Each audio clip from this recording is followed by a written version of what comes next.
Velkommen til vores lille debat omkring det USA-valg, der lige har været, og de 2 kandidater. Der er både vinkler fra begge sider her. Vi har for eksempel Lasse med os i dag. Og jeg er stærk. Jeg vil ikke sige stærk supporter af Donald Trump, men jeg synes, det ting, han siger, er mere fornuftigt på nogle punkter. Du vil stemme på ham, hvis du var der. Ja, det vil jeg. Så har vi også Silja med. Jeg synes, at Kamala Harris, hun har nogle gode holdninger. Og så har vi Irene med. Jeg er ikke med Trump, kan jeg godt sige, men jeg er heller ikke decideret med Kamala Harris. Okay, shit. Ja. Det går. Det går hårdt. mand. Det bliver interessant, det Nå. Ja. Jamen, bare sådan, kan vi lige få sådan en basis af, sådan, hvorfor støtter I den kandidat? Vi kan starte med dig, Lasse. Jeg vil sige det sådan her. Altså, jeg synes, de ting, som Donald Trump foreslår, vil være godt for eksempel Danmark. Altså, Danmark, de har jo også et kæmpe problem med flytninge. Så jeg synes, nogle af de ting, han siger, vil hænge godt sammen med den danske situation lige nu. Og derfor synes jeg, de ting, han siger, er fornuftige. Men i forhold til, hvis jeg var over i USA, og vi stod i de situationer, vi havde, så vil jeg stemme på ham. Fordi jeg synes, de ting, han siger, er fornuftige. Men i forhold til alt det her med, at han vil forlade NATO og alt det her, altså han vil skrue ned for NATO eller for os til at betale mere, det er jeg ikke fan for. Fordi, hvorfor skulle jeg være fan af det? Ja. Det vil være for os til at betale mere, og måske mere skat og alt det pis der. Ja, lige præcis, ja. Men jeg synes, hans mål er gode. Det er bare ærgerligt, de er i USA og ikke i Danmark. Det er sådan, jeg har det. Okay. Jamen dig, Silja. Hvorfor vil du stemme på Kamala? Jeg synes egentlig, at det er sådan... Hun er lidt the less of two evils på en måde, fordi hun er meget neutral. Hun har ikke så mange holdninger. Det synes jeg... Altså, hun kunne godt være lidt mere stærk i sine holdninger, og måske sige nogle lidt mere specifikke ting, men jeg synes bare, at Trump, han er så uforudsigelig. Man kan ikke stole på det, han siger. Og han er også alt det her med Plan 25 og abort og alt det her. Så jeg synes egentlig bare, at hendes mål, de giver mere mening for hele verden, hvor Trump han er mere fokuseret på bare USA. Og de ting, han vil gøre for USA, det er egentlig så bare, vil gøre det værre for resten af verden. Ja. Jamen dig, Irene. Jeg er enig med det, Silja siger, at jeg godt se Kamala Harris, hun er ikke sådan decideret... Altså, hun er ikke lige så kontroversiel som Donald Trump på en eller anden måde. Og det tror jeg også gør, at sådan, de amerikanske folk er mere tilbøjelige til at stemme på Trump, hvilket så også er blevet bevist, fordi han vandt stort. Men jeg er bare ikke så vild med de ting, han går ind for sådan generelt. En kæmpe dealbreaker for mig, det er det der med ret til fri abort.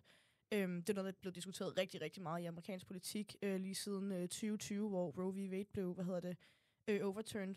Og så har der været kæmpe debatter om det lige siden, faktisk. Jeg er heller ikke så enig i, at han ikke styrker sådan middle class mere. Han siger, at han vil sådan få inflation til at falde, hvilket jo er godt, men han skal også fokusere på dem, der ikke har det så godt i samfundet, hvilket er ret mange amerikanere efterhånden. Ja. Personligt selv, så vil jeg, på grund af i USA, der er der sådan det der ved, der er 2 personer, du kan vælge imellem. Det er enten, det er jo Harris eller Trump. Og jeg, så er jeg ikke så stor fan af nogen af dem, men jeg føler, at hvis jeg var en amerikaner, så føler jeg, at Trump... så føler jeg, at Trump vil være sådan det bedste valg for USA. Ja. Fordi jeg gør det forstå, den Kamala... Jeg føler ikke, hun har noget at sige. Det, sådan, de der rallies, hun laver, det er enten koncerter, eller så er det bare sådan, hende der sviner Trump til. Ja. Det er ikke rigtig nogen planer, der bliver lagt op. Jeg kan godt se, hvad du mener. Det synes jeg bare er bedre, end at folk ikke kan få ret over deres egen krop. Og at han vil bruge mere olie op, hvilket er rigtig dårligt for klimaet. Og han støtter nogle ikke så gode ting, synes jeg. Så jeg ved ikke, fra mit perspektiv, så synes jeg bare, at det er bedre at have en, der så måske ikke har så mange visioner for USA, men som der ikke laver nogle dårlige beslutninger i det mindste. Men kan man ikke nærmest dele op, sådan at man siger, at Donald Trump, det er en risiko, men der er også en risiko for en stor succes. En chance i forhold til det her med, at han er meget innovativ. Han tænker meget sådan ud i fremtiden. Han er meget sådan, vi skal gøre USA great again. Og Kamala Harris, vi beholder det, vi har. Det er trygt, det er sikkert, det er det, vi beholder. Og det tror jeg også, det er derfor, han har vundet, fordi han ligesom kunne se den her idé om en fremtid, der er meget bedre. Rigtig godt. Ja, jeg tror, du har ret i nogle aspekter, men det er også sådan, at Trump går ret meget op i, generelt sådan det republikanske parti jo ret meget op i sådan traditionelle kristne sådan værdier på en eller anden måde. Og det er på en måde ret gammeldags. Altså det der med, at man skal ikke få abort, fordi det er mor, og kvinder og mænd skal giftes, og det der med, at homoseksuelle ikke skal have rettigheder, og kvinder skal ikke have lige så mange rettigheder. at der bare bliver flere fordele for mænd, der har høje positioner i samfundet. Det er sådan lidt gammeldags måde at tænke på. Men jeg kan godt se, hvor du kommer fra. Ja, og apropos det der med, at det er gammeldags måde at tænke på det her med mænd. Jeg tror også, det er en af grundene til, at han vandt. Det er fordi, at han ligesom har lovet, du ved, det her med, at han vil cut taxes. Han siger det på den måde, så han får det til at lyde, som om det er alle, han vil skære taxene på. Ja. Men i virkeligheden er det jo egentlig mest for det top, sådan rigeste. Og jeg tror, det er en af de måder, han har vundet meget på, det er, når han siger de ting her, så får han stort set hver eneste idiotiske mand i sine 20'ere til at stede og tænke, jeg bliver rig en eller anden dag, så det er godt, hvis jeg stemmer på ham nu.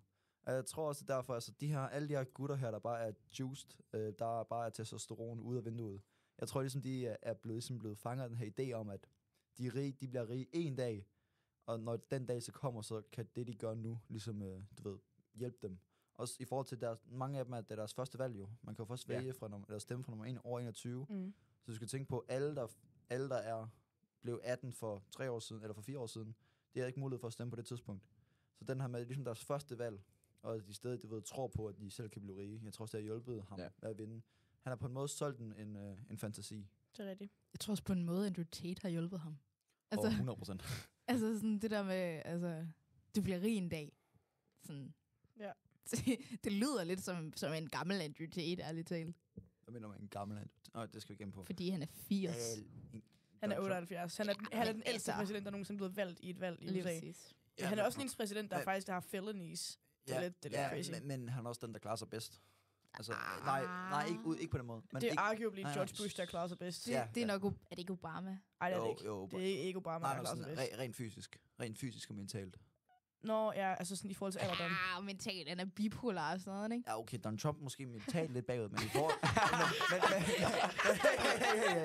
i forhold til Joe Biden, kan vi lige... Altså, videoer af ham, der falder på trappen. Videoer af ham, der falder på cykel. Videoer af ham, der på stedet står med et kort, hvor der står præcis, hvad han skal sige på bagved. Altså, han også det der, hvor han står og holder en tale, og så går han over og står i hjørnet bagefter.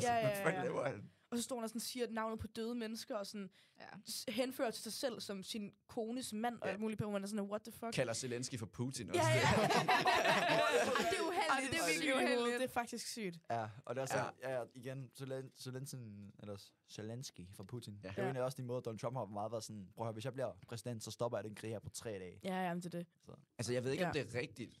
Nu er det bare på TikTok, jeg har set det. Ja. Men der er i hvert fald, jeg har fået flere sådan videoer her for nyligt med sådan Rusland, der gerne vil negotiate. Ja, men jeg tror, det har lidt med det, at de godt kunne måske få Trumps hjælp til sådan ligesom at få mere af Ukraine. Ja. Jamen det er jo det, og så hvis han så får hjælp til at invadere Ukraine, så er der jo risikoen for, at de går længere ind i Europa. Nej. Og starter en potentiel ikke på den måde. Jo, det er jo en reel risiko. Nej, Donald Trump vil gerne slutte krigen så hurtigt som muligt. Så folk stopper med, i hans egen ord, stopper med at dø. Begge to, han er villig til at sige til Ukraine, hey, I giver Rusland alt det jord, de gerne vil have. I giver dem ikke hele landet, for det accepterer han ikke. Men I giver ham det, han har invaderet, og måske lidt mere, og så stopper Putin. Og når han så stoppede, så siger Amerika, okay, godt, du stoppede, og så er vi fred i 4 år mere. Når Putins problem er så, når Donald Trump er ude af office, så kan Putin ligesom, du ved, sige, haha, nu er han ude af det her. Nu ruller vi vores krigsmaskine videre ind. Så du ved, jeg vil sige det sådan, ikke er en permanent løsning. Det er med at sige det sådan en, du ved, nogenlunde, du ved, sådan en våbenhvile på en måde. Ja. Ja. Har du et hot take, Rasmus? Hot take, altså ikke lige frem. Det var virkelig nogle ting, der ChatGPT de kom med. Er det rigtigt? Det var sådan for økonomi, men jeg ved ikke, det er jo ikke os, der bliver valgt ind. Vi debatterer bare sådan lidt om... Ja. Men igen det der med økonomi. Altså det der, han har lovet...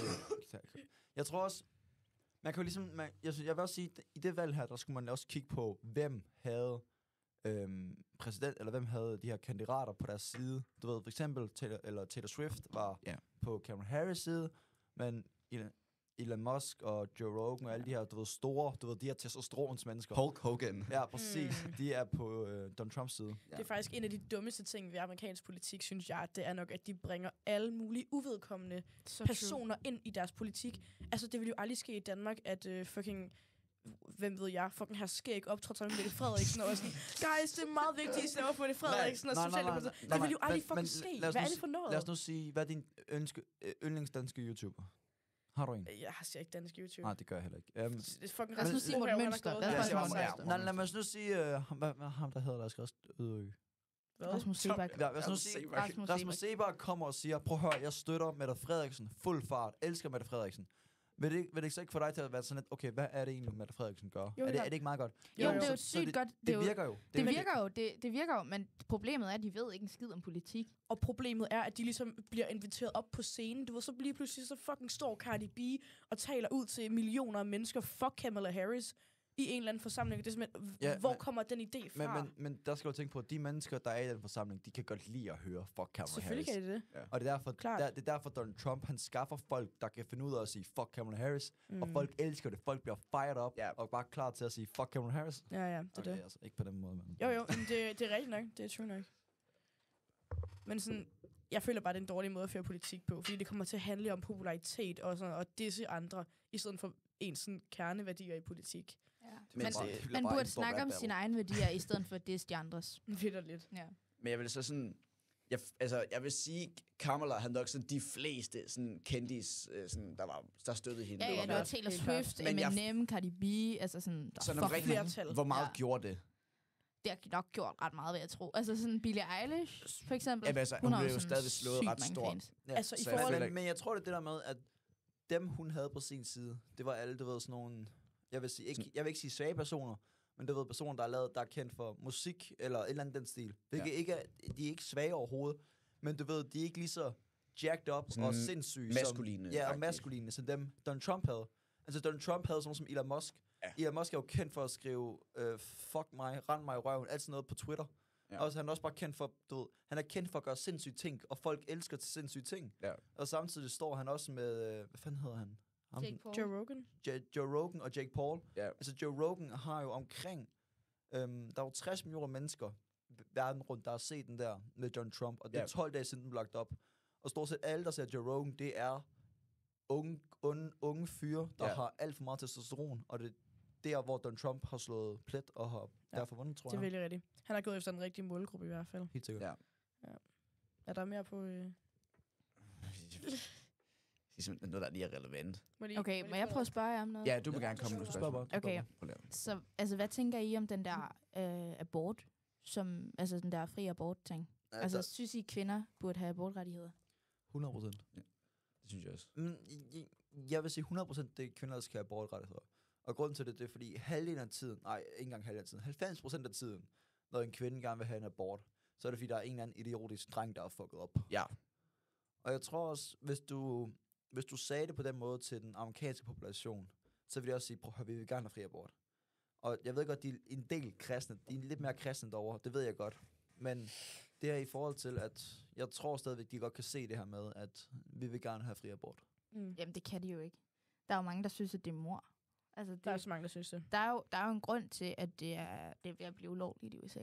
Ja, der er mange, der synes, det er mor, men det her med, at folk alligevel er ved at opfatte, at det måske er okay. Nej, det er det ikke. Det bliver værre og værre. Der er jo flere og flere stater, der siger, at de ikke må. Ja, altså, men det er jo på grund af Trump, jo. Så hele historien med det der, det stammer fra, at folk basically synes, at abort er mor og forkert moralsk.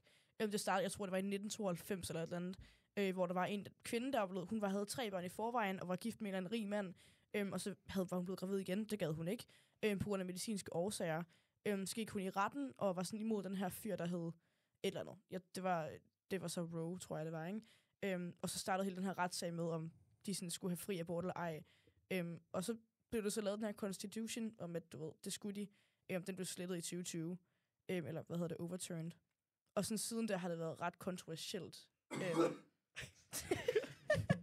Om hvorvidt kvinder skulle lov at have fri abort i USA.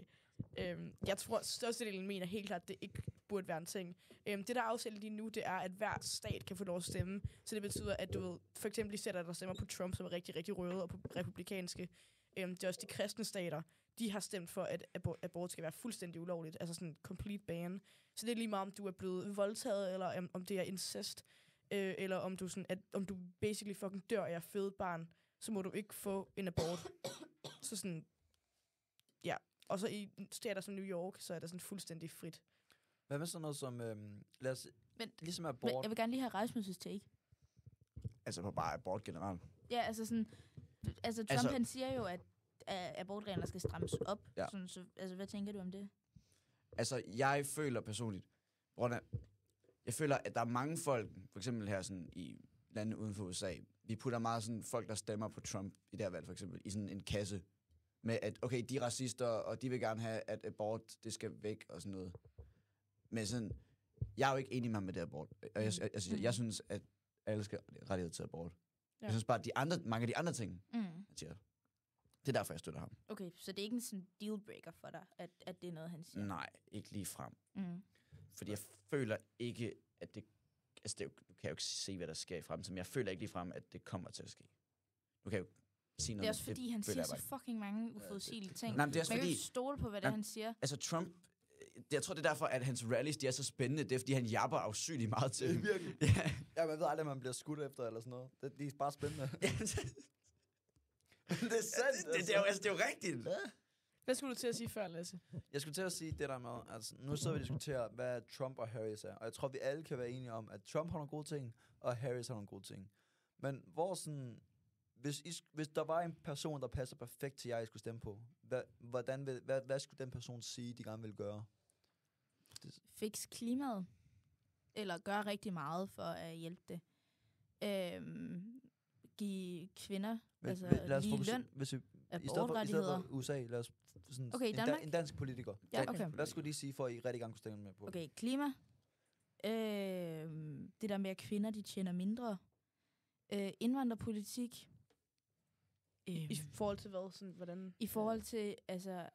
Vil du have flere eller færre? Ja, basically. Ja, altså sådan, jeg tror, der skal strammes op på det. Ja.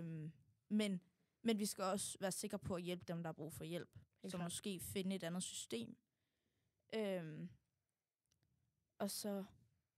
Ja, yeah. Har du nogen? Jeg synes, det er meget det samme. Altså, det med ligestillingsdebatten, jeg synes, det er ret vigtigt, at der er jo ikke det problem i Danmark, men abort forbliver sådan legalt. Så synes jeg, der skal sådan... Du ved... Jeg ved det ikke rigtigt. Hvad fuck var det, vi talte om? Vi snakker om, hvad vil være den ideelle politiske... danske politiker. Altså, jeg synes i hvert fald, det der med miljø, det er meget vigtigt. Og det er mest fordi, at det er sådan, at du ved... Altså, jeg synes, det er det allervigtigste af det hele. Fordi det er sådan lidt... Det er nu eller aldrig-agtigt, hvor sådan, at alt andet kan basically bare vente 20 år. Ja. Altså, det vil ikke være optimalt, men miljø, der vil vi ligesom være døde om 20 år. Så det er, det er nok lidt det største dealbreaker. Jeg ved ikke rigtig, ellers. Måske sådan barselslov. Ja, 100%. Det er skulle ændres lidt. Prøv fucking, altså, at de skal bestemme, hvem der tager abort. Ja. Hvornår? Nej, sgu da ikke abort. Fuck. Barsel. Ja. Præcis. Der tager barsel, hvornår. Og synes, at der skal også kigges på topskat og topskat, for det synes jeg er lidt noget pis. Ja. Jeg synes også, førtidspension skal der også kigges lidt ind på. Især det der Arne-pension, synes jeg er noget pis. Ja, altså sådan, for mig, så skal det være en, der går ind for, at vi for eksempel skal have atomkraft. Det synes jeg, vi skal i Danmark. 100%. Ja. Helt klart. Men jeg synes, før man får atomkraft, skal man lige research det lidt mere. Ja. Det er ikke det er ud af det hele i gang. Apropos atomkraft. Nej, nu holder du din mund. Prøv at høre. Atomkraft. Det var faktisk mig, der kom til at afbryde Rasmus. Når du siger atomkraft. Men det var mig, der kom til at afbryde Rasmus. Vi skal research atomkraft. Når du siger, vi skal research atomkraft, er det så fordi, du tænker på Fukushima og alt det her? Er det det, du tænker på? Er du bange for atomkraft på grund af Fukushima og jordskælv og sådan noget? Må jeg lige uddybe også mit... bare sådan, ja, selvfølgelig. Fordi der er jo mange i Danmark, jeg føler, der sådan har frygt for, at sådan... det springer og sådan noget. Men det sker jo aldrig, og sidst det skete, det er sådan for 40 år siden. Ja. Præcis. Men det skete. Ja, det er for 40, og det var... Jeg vil sige, det er sovjetisk kvalitet. Det er det. Det er ikke og Fukushima... Det var bare et dårlig placering. Altså det var bare en dårlig placering. Og der var utallige grunde til, at det gik galt, fordi der var for højt tryk et eller andet sted. Jeg kan ikke huske, hvad fanden det var. Der var en god, naturlig grund til, at det gik så galt, som det gjorde. Ja. Og hvis det var under godt opsyn i Danmark, så ville sådan et land som Danmark ville det aldrig ske. Altså overhovedet. Altså, jeg vil godt kunne forstå, at folk for 40 år siden havde et problem med det. Men 100%. Folk nu... Altså, det er jo ikke... Det tror jeg ikke vil... Det er jo ikke sker. Det sker jo ikke. Hvis man kan sende en mand til månen, kan man også godt få det til at fungere. Og det er det, jeg vil sige. For jeg vil sige det her med, jeg tror ikke, folk forstår, hvor langt atomkraft er kommet efter de her sidste destruktioner. For hver eneste gang, der sker et stor katastrofe, så lærer vi af vores fejl. Og det er sådan lidt, hvis du tænker, at atomkraft er farligt, prøv at høre, vi har noget, der hedder particle accelerators, der bogstaveligt talt fyrer lort rundt med lysets hastighed. hvis folk fucker op der, så laver de et sort hul, og så dør vi alle. Så den her med, prøv at atomkraftværk er ren energi. Det er fantastisk. Det eneste, der er en stor nedside ved atomkraftværk, det er, at de tager så meget materiale at bygge, at de faktisk tager omkring 20 år og ligesom at tjene sig selv tilbage i forhold til besparelse på CO2. Men det er på grund af, at de tager så meget materiale at bygge. Ja. Hvad var resten af dine politikere? Jeg kan lige finde det.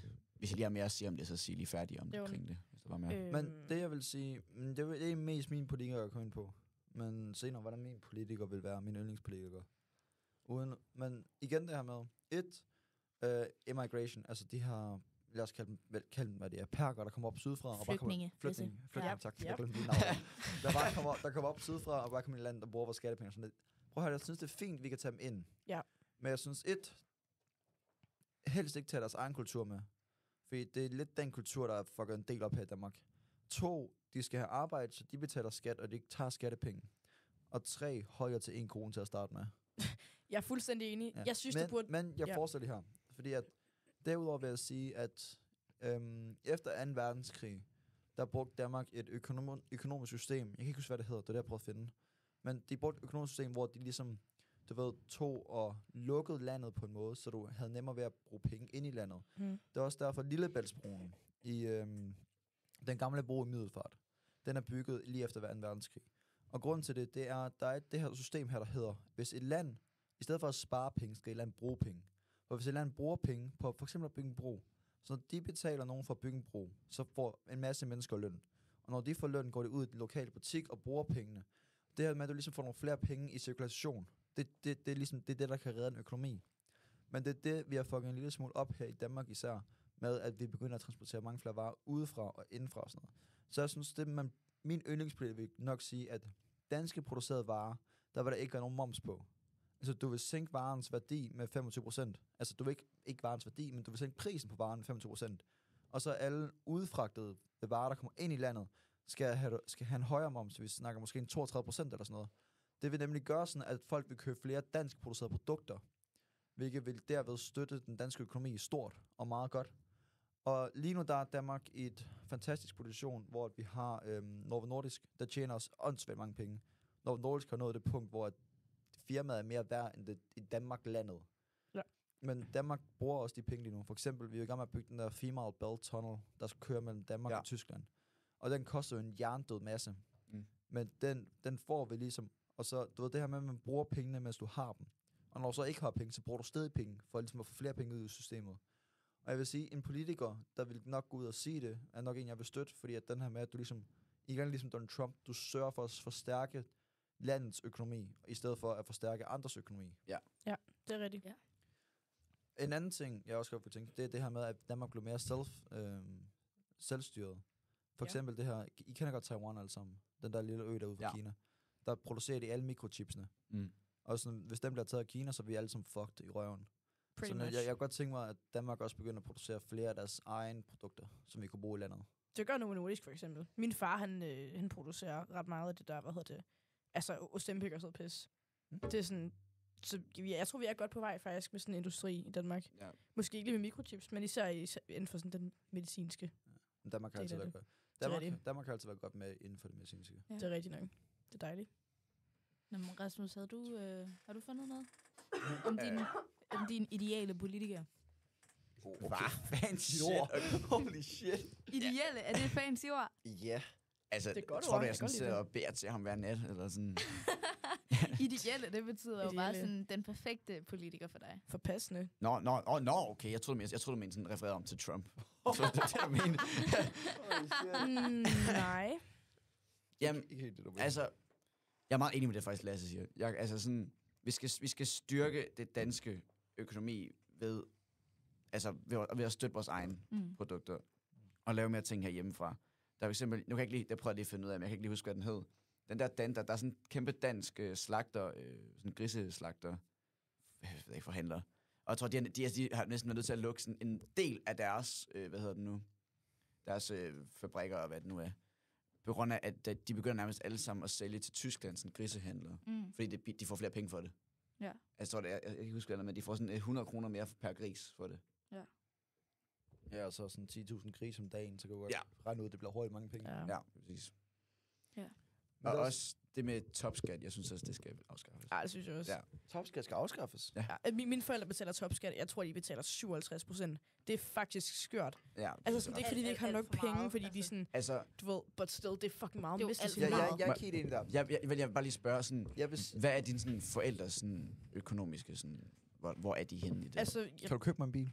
sikkert. Altså, Skal vi være kærester? ej. Det tror jeg sgu ikke. Nej, min far, han arbejder for Novo Nordisk. Han er ikke, han er sådan en mellemleder ting.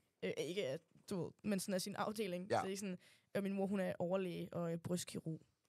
Så sådan, de er relativt godt kørende, I Ja. guess. Og de arbejder fucking meget. Så sådan, altså, jeg tror, mine forældre tager sådan hjemme fra 5 og kommer sådan hjem 6:30, eller sådan 7-8 stykker. Ja. Altså, de lever også andre ting end at arbejde, ikke? Men but still, sådan de... Ja, og det er ret meget betalt af skat. Jeg ved ikke, jeg tror, det er Ja. over 50% i hvert fald. Det er ret det er ret meget. meget. Det er, Alt for det meget. er jo. ret meget skat. Jeg synes, den amerikanske måde at føre skat på er en god måde at føre det på. Ja, lige bortset fra, at de ikke har gratis hospitaler eller uddannelse. Nej, Ja. ikke på den måde, ikke på den måde. Men den måde, det amerikanske skattesystem fungerer på, er meget godt. Du ved, det her med, at det er kun de penge, du har i din lomme, du betaler skat af. Det betyder, for eksempel over i USA, hvis du køber et hus, skal du ikke betale skat på huset. Jo, du skal betale noget og sådan et andet, men det er fint. Men her i Danmark, hvis du køber et hus, så siger de, at det hus er også en del af din økonomi. Det betyder, at nu skal du betale skat på dit hus, og Men- ikke kun din indkomst. Men det er jo ting med Danmark, det er jo, at vi har gratis sygehus, og vi kan... Og altså, det er jo derfor, man skal betale mere. Og Nej. man skal betale for sygehuset, Nej. det er for at få råd til det der. En sjov ting med sygehus det er, at USA bruger flere penge af staten per 100.000 person på sygehus, end Danmark gør. Ja. Hvilket betyder, at det ikke er et spørgsmål om, at USA ikke bruger nok penge på sygehuset, eller de ikke har penge nok til at gøre det gratis. Det er et spørgsmål om, at der er for mange, der tager penge ud af det, uden at nogen opdager det. Ja. At penge ligesom forsvinder ud i det blå. Det er der, hvor deres problem er. Altså, så er der nogen, der stjæler, eller hvad Ja, mener du? der er nogen, der stjæler for... Fordi at Så må man jo bare stoppe det. Ja, præcis. Og det Donald Trump siger, han også gerne vil. Han vil stoppe corruption, som det hedder. God idé. Og det er det, Donald Trump... Det er også derfor, Donald Trump har vundet. Altså, han siger en masse... Han lover en masse ting, som folk gerne vil høre. Ja. Det store spørgsmål er bare, kan han ligesom gøre det? Det er det. Et headset virker ikke. Gør det ikke. Seriøst? Det er bare sådan, det skal bare sådan justere lidt i Jeg det. tror, du har reddet ud. Nej. Voila.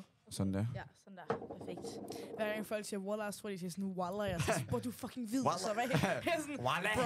Jamen, jeg Wallah. er så træt af det, seriøst. Voila. Er det sådan noget, folk de siger, der hvor du kommer fra? Ja, men det er fordi, jeg har ret mange... altså, ikke det er fordi, Roskilde er ikke sådan en pakker. Undskyld. Det er ikke en... det, ej, jeg bruger ikke det ord, Hov. mindre jeg er på Fyn. Det er ikke sådan en... det er ikke sådan en fuck, hvad siger jeg, bro? Jeg har bare ret mange af mine vennekredser sådan... Burger. Jamen, det er fordi, jeg bryder jo. Så der er... Basically, alle dem i min brudklub er mænd over 20, som er fucking Indvandrer. lidt mørke i huden og hedder Ahmed Ramdi. Ikke? Så sådan, det er lidt... der er lidt anden Går kultur hårdt. derude fra. fuck. Så hvad fuck var det, jeg svarede på egentlig? Nå jo, der var så, mange ja, pakker. de siger ret meget de der ord, jeg er på fucking brain rot af det. Jeg kan ikke lide det, var. Ja, fair. Det Ja. er faktisk... Det er et godt svar. Ja, for min far, han har aldrig gjort det. Han er heller ikke muslim, men sådan, det irriterer mig grænseløst. Ja. Men det er okay. Nå, er der flere spørgsmål? Ja. Nej, den nej. amerikanske- Okay, du må gerne komme med forslag. Det må Den du gerne. amerikanske drøm. Den amerikanske drøm. Hvad er sådan... Ikke Trump. På grund af... Den der...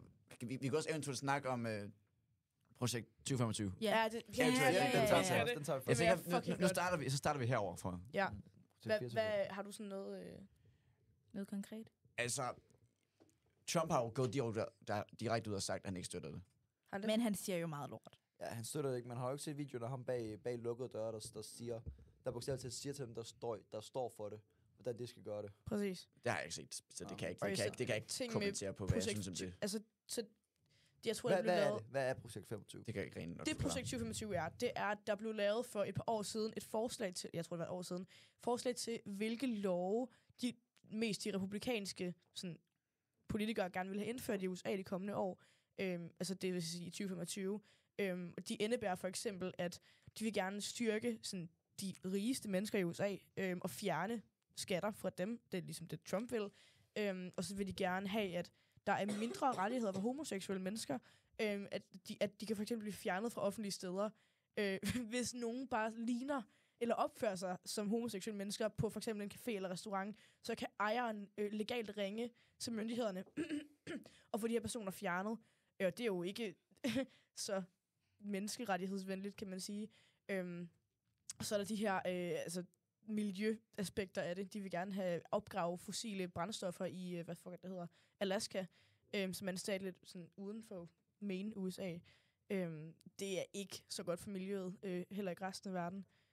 Så det er også problematisk. Og så er der det her med abort. De vil gerne sådan, have et national-wide abortion ban, hvilket vil sige, at det ikke bliver legalt i nogen stater i USA at få en abort lige meget hvad. Om det er sådan voldtægt eller incest eller for medicinske årsager. Så meget konservative ting. Meget konservative, meget traditionelle kristne ting, som de gerne vil have gennemført via deres lov. Det synes jeg faktisk er et problem med både Mellemøsten og med USA, at du ved, de går meget op i deres religion, og deres religion er deres lov er baseret, deres grundlov er baseret på sådan selve deres religion. Det synes jeg er fuldstændig skudt i hovedet. Ja, jeg synes også, religion og lov, det skal være separeret. Præcis. Fuldstændig. Altså også for eksempel et land som Egypten, hvor jeg er jo fra. Det er jo nu et muslimsk land, det var før kristent. Men altså deres sådan, grundlov, ligesom vi har i Danmark, det er baseret på det, der står i Koranen. Det vil sige, der er det der med, at en kvinde tæller for en halv mand. Så kvinder bliver, alle opfører sig i samfundet, som om at kvinder er halv sådan, værdi af mænd. Jeg har aldrig haft en mand, der kiggede mig i øjnene i Egypten, eller sådan, givet mig hånden. Heller ikke mine familiemedlemmer.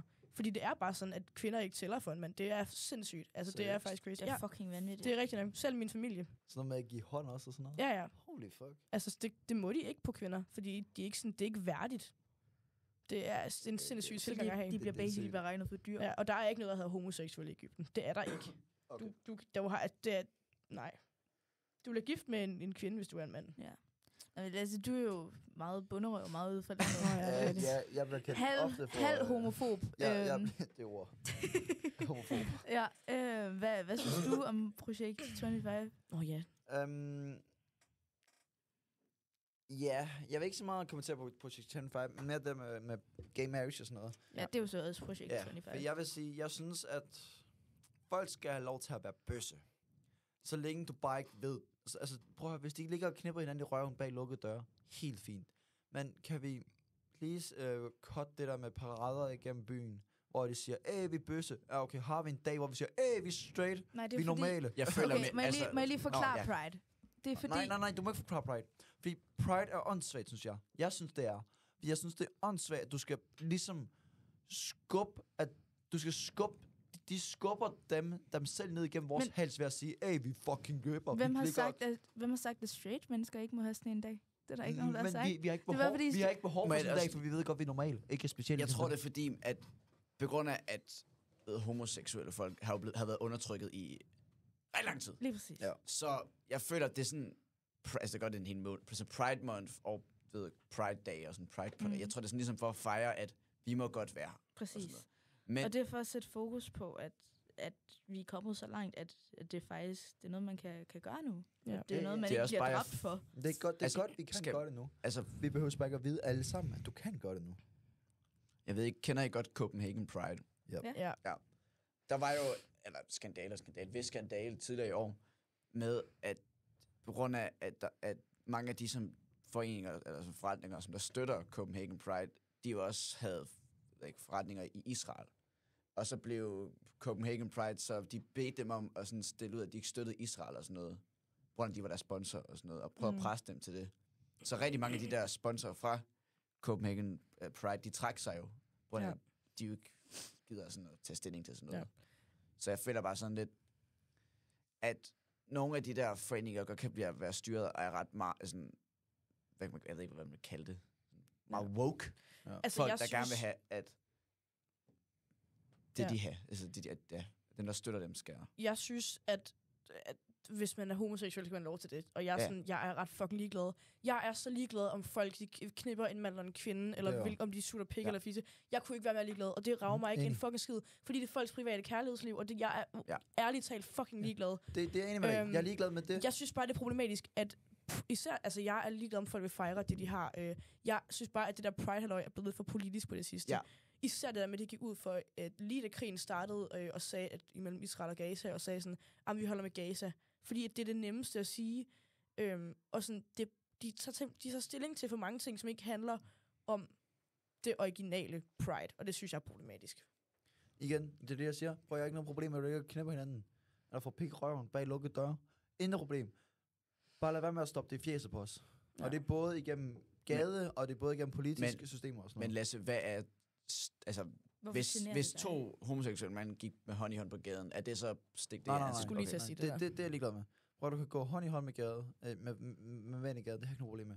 Der, hvor jeg synes, det bliver sådan for langt, det er, når du begynder at hænge flag i vinduet, og du begynder at gå med flag på ryggen, hvor der står, I'm a gay person, and I'm proud of it. Ja. Yeah. Sådan den der, prøv at høre, fint, du vil gerne klippe dig selv i røven, men jeg behøver ikke at fucking vide det. Altså, jeg vil jo heller ikke aldrig gå med et flag, hvor der står, jeg er straight. Ja, præcis. Altså, præcis. Det er jo bare sådan, du er, men du behøver ikke at smide det op i andres ansigt. Ja, tak.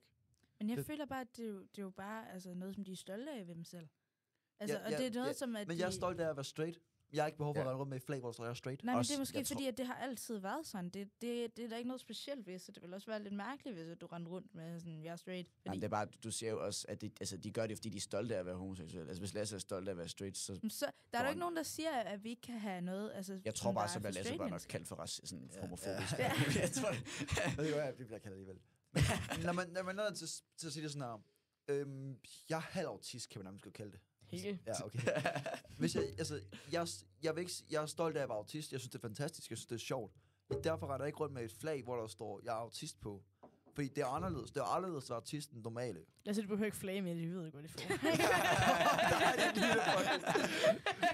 Hold nu kæft, man. Ej, ja, okay, det er nok ret. Ej, jeg forstår godt, hvor du kommer fra. Ja. Jeg synes også, der bliver lagt virkelig meget fokus på det. Og jeg føler også, at man kan få sådan lidt credit af at være sådan, jamen jeg er det her, og jeg er til det her, og jeg bruger de her pronomer. Du ved, det hele bliver sådan lidt, hvad er nu specielt ved mig, og hvad kan jeg vise mig ved? Og jeg synes, det burde være sådan, fordi at, det er mere, for mig i hvert fald, at det er en personlighedsting, hvem jeg har sex med, og hvem jeg har lyst til at være sammen med i et forhold. Det er en meget privat ting, og det er meget få mennesker, jeg faktisk deler mine seksuelle præferencer med, i det hele taget. Så det er sådan lidt... Men det er vel også bare personal preference. Helt klart. Ja, det er personal preference. Jeg føler bare, det er lidt nemmere. For mig i hvert fald. Ja. Fordi det er ikke så kontroversielt. Men der er også mange, der føler, at det er en del af dem, og det er en del af deres personlighed. Så for at folk kan lære dem at kende, så føler de måske, at det er noget, som de gerne vil dele. Jeg føler bare, at folk skal lære, at der er forskel på, hvad der er ens identitet, og hvad der er ens udadgående personlighed. Fordi du må gerne være noget, og det er fuldstændig okay, fordi det er jo inde i en selv. Men det er ikke fordi, at man skal udstråle det hele tiden konstant, og skal gøre folk opmærksomme igen og igen og igen på det, fordi det bliver kraften også trættende i længden. For alle at høre på, og for en selv, tror jeg. Og det er okay, hvis man gør det, fordi sådan, hvis man gør det, så finder man også en gruppe mennesker, der også gør det. Og så kan man jo ligesom have det sjovt med det. Jeg tror bare, man skal ikke... Du ved, det skal ikke være helt ens ting.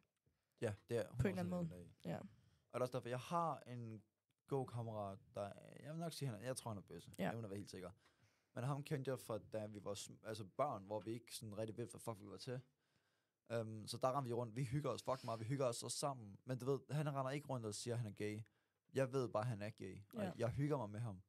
Og det der, altså, selvfølgelig, jeg har sådan nogle gange, hvor hvis han tager mig på røven, så er sådan, okay, what the fuck er det der? Sådan, i forhold til, hvis en af mine homies her på efterskolen tog mig i røven, det er jo bare bromanship. Yeah. Så det er ikke noget problem med. Hvis han gør det, det er sådan lidt, okay, hvad fuck er det der? Så du ved, man får sådan en præference af dem, men er der ikke af dem. Fuck, ups. At dem, der har en anden tilsyn til sex. Men ja. Ja, det forstår jeg godt. Jeg tror dog også, at det er sådan... Grunden til, at man bliver jeg føler meget i hvert fald de mennesker, jeg har mødt, som er til det samme køn, enten er de meget sådan, ikke ude med det, eller også er de meget ude med det. Og det er ikke, fordi alle er sådan. Men jeg tror også, det er noget at gøre med det der, som jeg judger dig ikke for det. Men det der, du siger med, at du ved, at hvis man ligesom siger det, og det er officielt, så kan man godt, at du ved, folk godt finde på at se en på en anderledes måde. Ja. Og det kan godt være virkelig sådan, altså, patronizing på en eller anden måde. Det er virkelig ufedt. Ja, så det tror jeg er en ret stor worry for mange. Ja, det tror jeg. Det har du 100% ret i. Ja. Jeg tror også bare, at der er sådan en grund til, at der for eksempel er en del unge mennesker, der ikke har sådan... Altså, man ser jo ikke mange på sådan vores alder, bare grund at sige, okay, jeg er bare bøsse. Altså, det er simpelthen... Nej, det gør man faktisk. Det gør man jeg synes, det er noget med, at der er rigtig mange... som os, Ja. der synes, at sådan, at være homofobisk, det er sjovt. Jeg synes, det er sjovt. Til en vis grad er Ja, det sjovt. til en vis grad, selvfølgelig. Jeg synes også, at jeg er sådan homofobisk. ja, Jeg synes, det er fucking altså, griner. jeg laver sådan homofobiske jokes. Det gør jeg. Det gør jeg Men også. jeg har jo ikke noget Nej, imod det. det er det. Men jeg føler bare, at der er så mange, der oplever det. For eksempel, lad os sige, bøs. Og så er det altså blevet med at sige, fuck du bøsse, eller noget til mig. Klar Eller med sådan svin. Klar med fucking bøssesvin, mand. Okay, Kom her. Det er i orden. Ja, det er en holdning. Ja, regnbuedyr. Så føler jeg bare, at der er mange, der ikke sådan tør at komme ud af det. Under for eksempel i min klasse, hvis der var nogen, der var homoseksuel, så blev man jo bare mobbet. Altså, det gør Ja, man. jamen, det er det. Altså, Men der er også en forskel på, om man har en inside joke med det. Eller, ja. altså, eller om det er bare straight up mobning. Ja, det er Altså, det. Kæmpe. det er jo... man kan også godt lave racistiske jokes, hvor at man ved, at man ikke mener det. Det er bare, jeg føler sådan, hvis, for eksempel på min skole, hvis der var der nogle drenge, der ikke var sådan sammen med gruppen, Ja. Ja. og de snakker for eksempel bedre med piger, og de går meget med dem, så er alle bare sådan, okay, han er bøs, ham der. Ja. Ej, det vil jeg ikke sige. Jeg vil ikke, altså, det er sjældent, Nej, men det er jo bare hans oplevelse Ja, i det er hans bare klasse. min Men oplevelse. jeg vil sige det sådan, det er sjældent, jeg siger til en person, det er sjældent, jeg vil sådan, uden at vide det, sige til en person, at han er bøsse.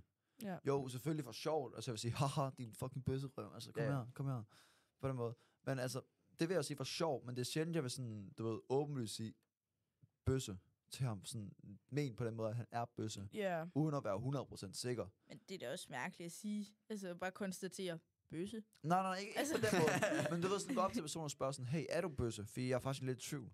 Og så kan det være, at jeg siger, nej, det er jeg ikke. Hvorfor tror du, jeg er bøsse? Og sådan lidt, bare på grund af de ting, du gør. Eller det kan være, at de siger, ja, jeg er bøsse. Og sådan lidt, okay, fint. Jeg har ikke noget problem med det. Jeg har ikke noget problem med, at du er bøsse. Og jeg har ikke noget problem med, fordi det tog mig den tid, det tog at finde ud af, om du var bøsse.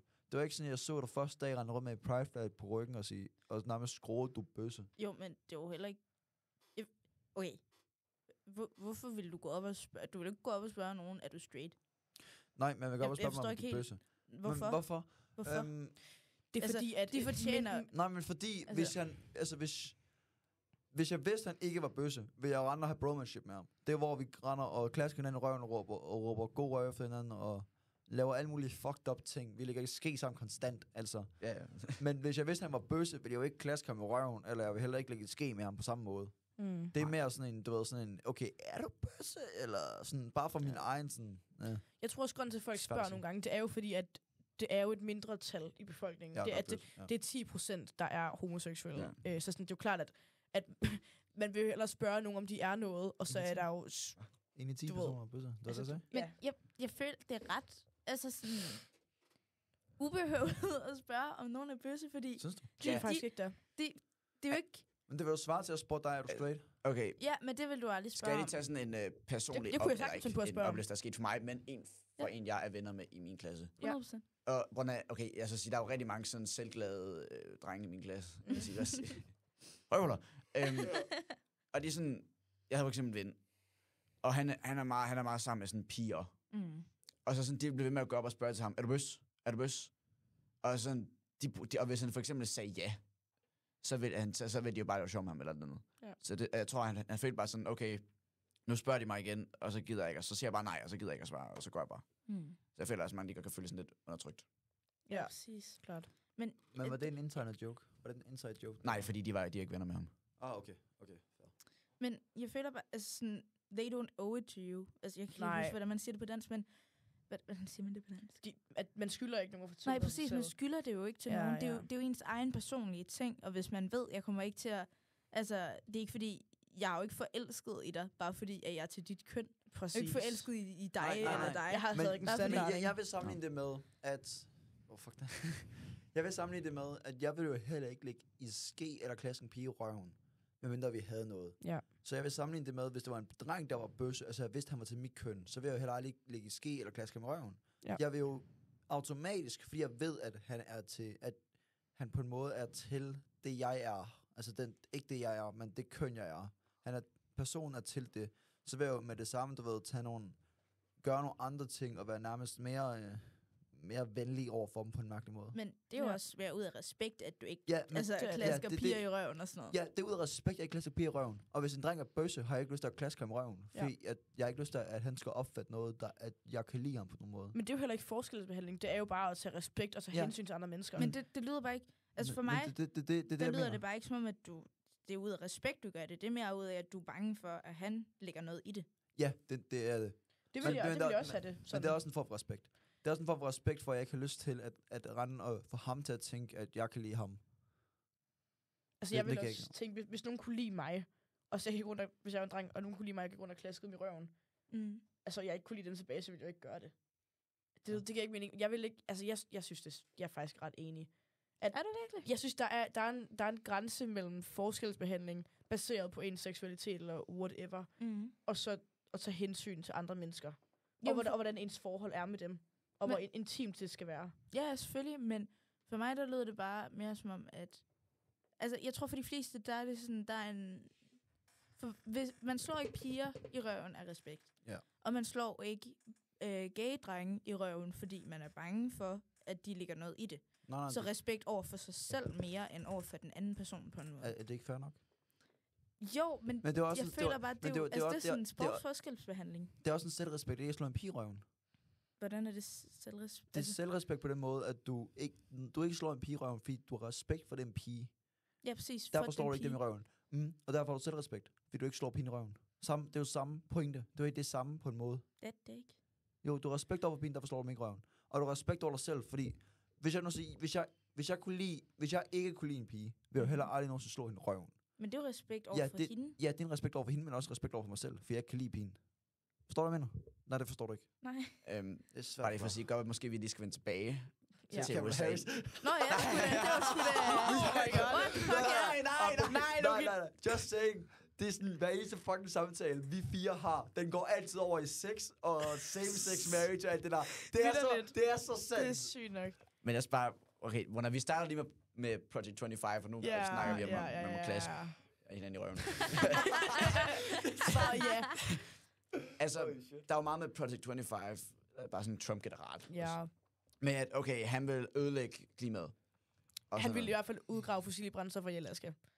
Nu har du lige snakket om det. Ja. Tidligere på året, eller før, jeg kan ikke huske, det var sidste år, eller i år, der Joe Biden, han, greenlightet et projekt, der hedder Project Willow. Ja, det er 8 billioner boreprojekt i Alaska, og så 3 uger senere, der sætter han 73 millioner, sådan, hvad hedder det? Workers. Nej, sådan en landsdel, hvad hedder sådan, på en mark, hvad fanden kalder man det? Anchors. Acres, hedder det, ja. Altså, er bare sådan af vand, altså sådan ejet af USA, op til salg, så til sådan at kunne bruge gas og olie. Ja. Det er fucking dumt. Det kan huske, at du debatterede virkelig meget, jeg var på Twitter, der skete.